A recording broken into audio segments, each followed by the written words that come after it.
It is Friday Eve. What's going on, everybody? Welcome to First Take. Molly Karam here in studio. Your boys, Stephen A. Smith, Max Kellerman on the road. Gentlemen, good morning. How we feeling? Good morning. How y'all doing? How's everything? Morning. Friday Eve always makes my Thursday, Molly. You know what it does is. for you.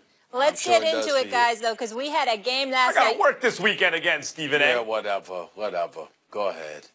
Let's go, Molly. James Harden with a crossover for the ages. Sorry, Wesley, as the Rockets make it 14 straight again. Knocking off the Clippers, Harden scored 25 points for the 10th straight game. No drama this time around, though, fellas. The Clippers put caution tape over the back door. But before the game, Harden said this is their year for the Rockets. It's starting to feel that way, Stephen A. Is he right? No, he's not right. Listen, I think that there's still a player away. I think anybody that knows basketball knows that. They know that the Golden State Warriors, I was here in the nation's capital watching them last night. We understand they can turn on the afterburners. They can beat anybody. They're the favorites. But Houston, as far as I'm concerned, is just getting started. I don't think CP3 is retiring anytime in the near future. I think James Harden, who, as far as I'm concerned, is the league MVP right now. I think it's one of those situations where, believe it or not, he will actually get better. I'm one of those individuals that believe the best is yet to come for James Harden.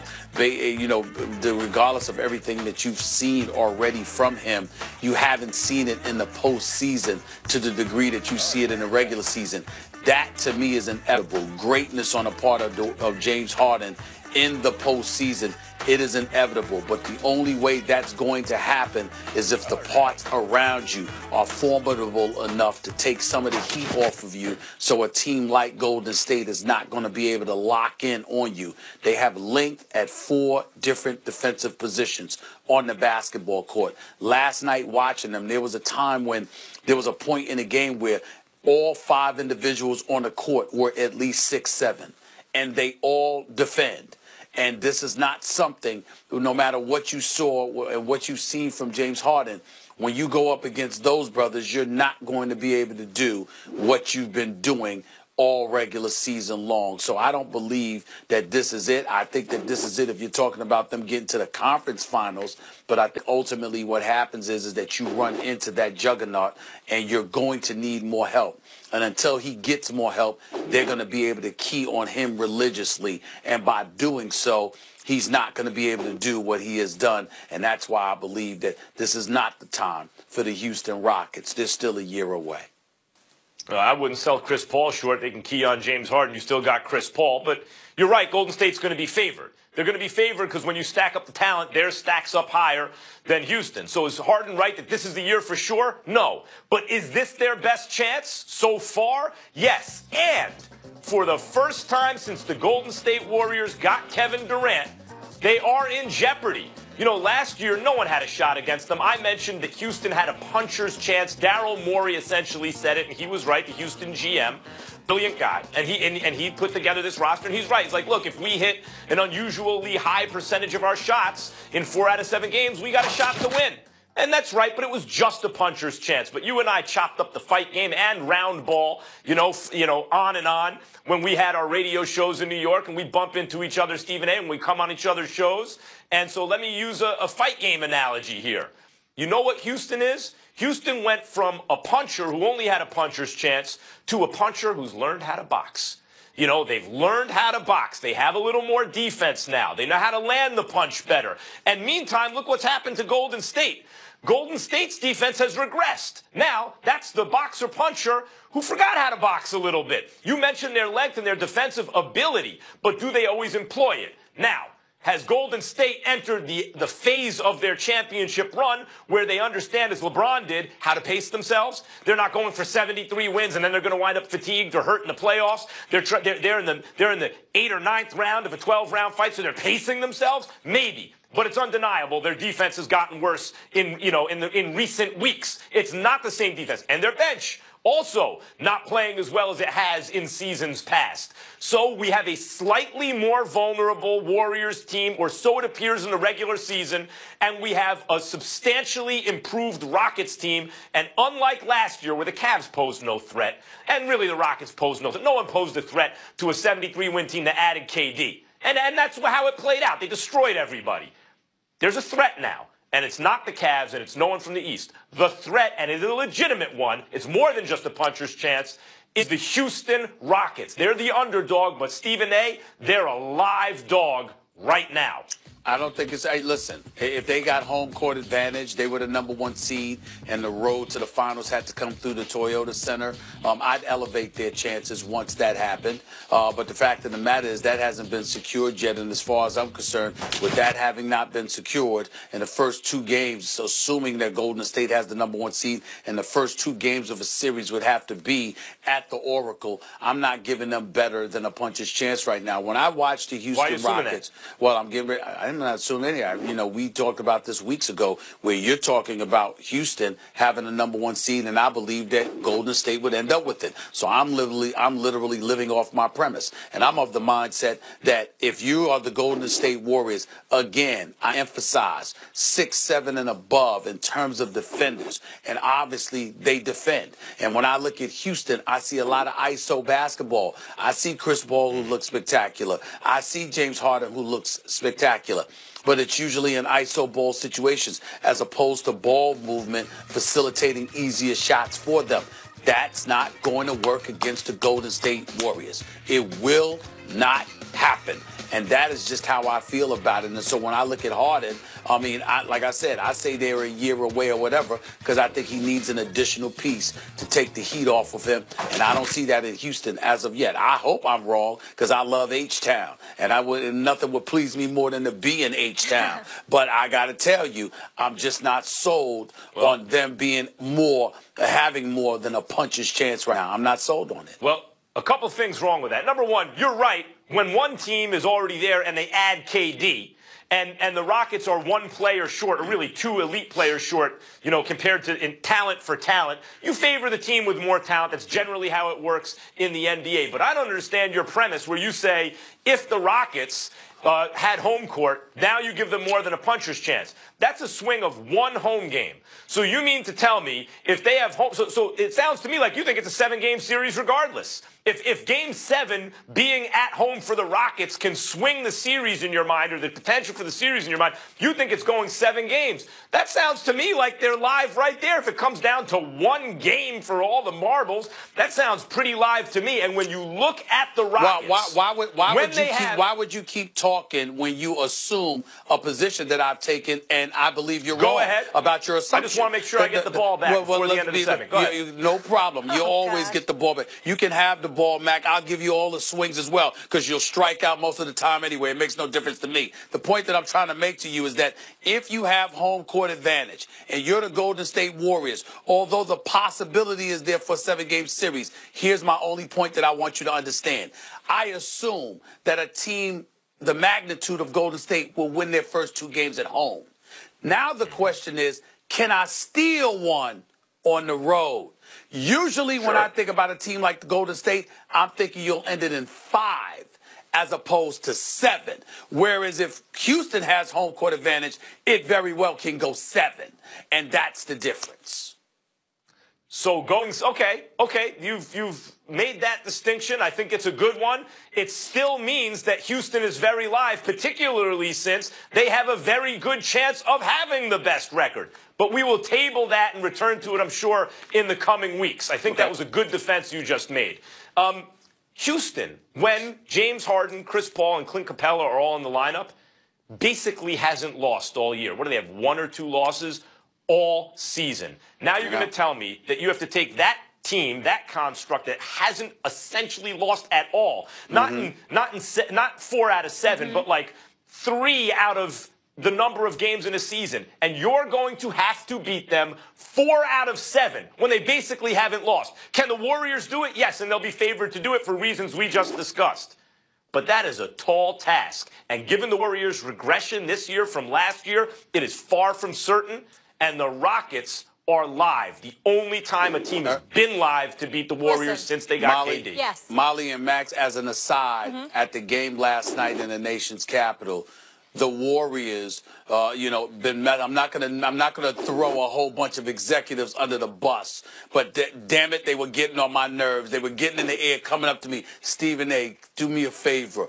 Please keep pushing the fact that the Rockets are the favorites. We're the underdogs. They're coming for us. Please push that. See, they're joking around because they love the idea. They want to be the underdog. They don't want anybody thinking, look, we're on our perch here, come get us. They want to have the attitude that they want people like Max thinking that Houston's formidable and Houston's coming for them. Ain't that something? Poor Golden State. Poor Golden State. They won 73 games, signed KD, and now everyone thinks they're the favorite. Oh, boo-hoo. All right, guys, Stephen A., as you say, should I get the violin out? In 2018, we know the underdog can get it done. We saw it in Philly, those dog masks. Maybe they just need to get those out. But we got a good one on Saturday night primetime ABC. It's Celtics-Rockets. Can't wait for that. But let's get to the game that you were at last night, Stephen A. The team Houston will need to knock off, if it is their year, was in action as well. The Warriors in our nation's capital taking on the Wiz, still without John Wall. KD had a game-high 32. Chef Curry added 25. The Wiz currently 4th in the East. Golden State 2nd in the West. Max, what did you learn from last night's game? Well, as I mentioned earlier, the Warriors' defense is something they're going to have to address. They're the boxer-puncher who's forgotten how to box a little bit. And with Houston being the puncher who's learned how to box, that's a little dangerous. But I want to focus on the Wizards for a second. Coach Fizdale broke this down, who's great on TV, by the way, broke this down on Countdown the other night perfectly. John Wall has the curse of the gifted. What does that mean? It means when you're really, really good at something, sometimes your short-term incentives to do that thing, in this case, will be at odds with your long-term incentives, which is to elevate the team. So how does that play out for the Wizards? Stephen A., John Wall, they said they run the high pick and roll. If they get nothing out of it, they reset and try it again because he's such a fantastic, unstoppable ISO player. He knows they're likely to get something the next time they run the pick and roll. The problem is that's essentially 2 players on offense, 3 players essentially shut out of the offense. They're less incentivized to move. Everything kind of stagnates. What happens when John Wall's not there? They don't get anything out of the pick and roll. They swing it baseline. Now the guy on the baseline has a wide open three-pointer, or if the defense comes toward him, now you got a guy cutting in the middle. Whether it's Gortat or Oubre or whoever. And so the entire offense works better. What I learned from last night is when John Wall comes back, he has to learn how to trust his teammates. That's a chemistry issue. He has to understand that the short-term incentive, when the high pick and roll doesn't work, is not just to reset and do it again. Not just to pull harder. We see this with some singularly talented superstars like Russell Westbrook, even LeBron this year. When things don't go their way, they pull even harder. They try to carry the load even more rather than relaxing and trusting their teammates. Can John Wall learn that? It's a tactical adjustment. If you're not getting anything out of the pick and roll, move the ball. Get out of it. Don't just try the same thing again and again.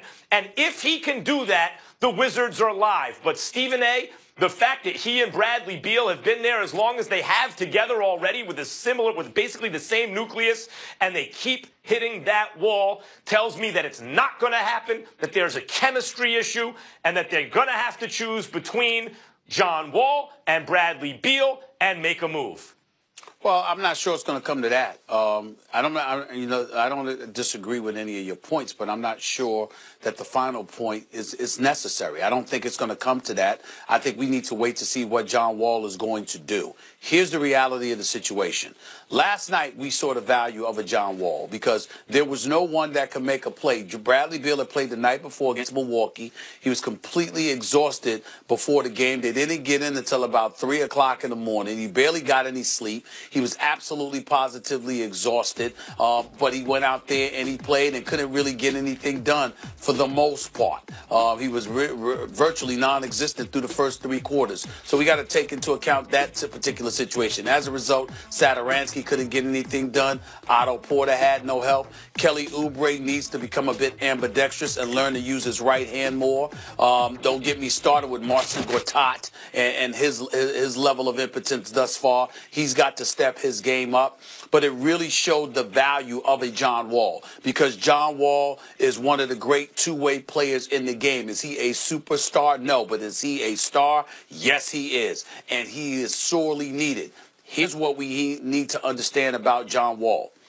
when he comes back, all the pressure is on his shoulders. All of it. Because this team leads the league in assists since he went down. Now, I want to emphasize this because I was saying this to a couple of people last night in the nation's capital, Max, and I want to emphasize this. If you are Kobe or Harden or Michael Jordan at the two-guard spot, if you're LeBron or Bird or somebody at the small forward spot, or the power forward spot with Tim Duncan, or a center spot, and the team looks more unselfish and they're looking more selfless and sharing the basketball and things of that nature, while you're gone, it's not a big deal. It's a given, because you being the center of attention that comes with it. But when that happens, after they lose their point guard, that's an indictment against the point guard. Because the point guard's job is supposed to be to make sure that you're excelling in exactly that area. And to excel in exactly that area without the star point guard means that while the point guard was there, he felt either A, he had to make the plays himself, or B, he didn't have confidence in the guys that he's playing with, which speaks to the level of friction that was reported to have existed. So when John Wall comes back, all of the pressure is going to be on his shoulders to not disrupt the apple cart per se, and to really vibe with Bradley Beal, who has proven what a star he is. If that doesn't happen, everyone is going to be looking to John Wall, and he is the one that's going to get blamed. And only then will we know whether he needs to stay or go. We do not know that yet. But when you say all the pressure's on his shoulders, the reaction of some in the media, including you, Stephen, I'll use you as the foremost example, that when a player hears the pressure's on me from the media, when he hears it even buzzing in the locker room around the team, a great player with unique gifts will pull even harder. He'll try to take it into his own hands, because in the short term, in terms of like right at that play, at that moment, who's most likely to score? Who's most likely to make something good happen? The best player. And that is counterproductive to the team, because he winds up doing more, over dribbling.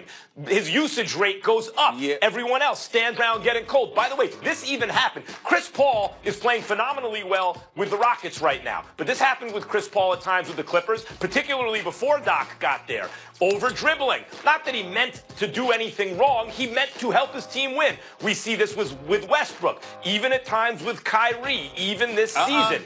Uniquely gifted point guards who have incredible handles and can score and can run the pick and roll, their short-term incentive is constantly, let me try it again, let me pull harder. When in fact what John Wall has to do is relax, take his hands off the reins a little bit, trust his teammates more. That's where the pressure really is. Notable facts that need to be pointed out. There's a difference between Chris Paul and John Wall in this regard.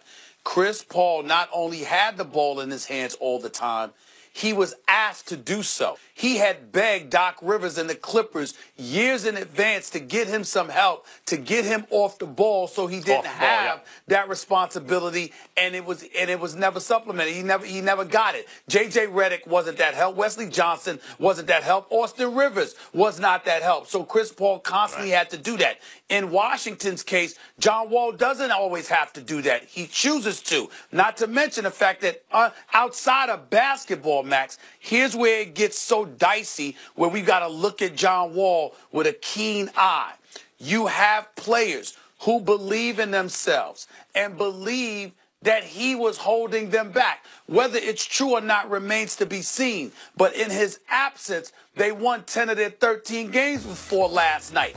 And they clearly were on a mission to prove that they were better than what some, including John Wall, may have thought they were. So as a result of it, when he comes back, not just for basketball reasons, but for team chemistry, in an effort to keep the team together and aligned and non-disrupted, he has to make sure he modifies his game to what they're doing rather than the other way around. Because if it doesn't happen, they're going to turn against him. That's the problem. But I get that. I understand you're explaining team dynamics and stuff you're actually hearing and things that are actually going on. But this is not a new phenomenon. You mentioned when off guards or small forwards or what have you are or do this sort of thing, it's no big deal. Or other guys step up and the team assists go up, no big deal because everyone knows they have to step up, the star goes down. But when the point guard, who's responsible for sharing the ball, goes down and team assists go up, then eyebrows start to raise. But the fact of the matter is, you mentioned Michael Jordan. He was often the primary ball handler. You know, he was obviously the highest usage player, and he had to learn to trust his teammates. Even though they were far inferior to him, even though on any given play, the sense for him was, our percentage goes down of success if I do trust them. He had to learn to do it. Part of that is having good teammates, and part of that is the confidence instilled and the motion in the offense when your best player gives up the ball. This is nothing new. John Wall is just the latest example, and he happens to be a point guard, of a guy who has to learn that lesson and fast because the playoffs are coming up. Yep, we're out of time, guys. Wizards are just one game behind the Cavs right now. Still to come, would Doc Rivers be a good fit in New York with the Knicks? Guys, we'll debate that topic in just a bit. And up next, do the Cowboys need extra off-the-field rules for Ezekiel Elliott? We'll get into that as well. First Take coming right back after. Max Kellerman, did you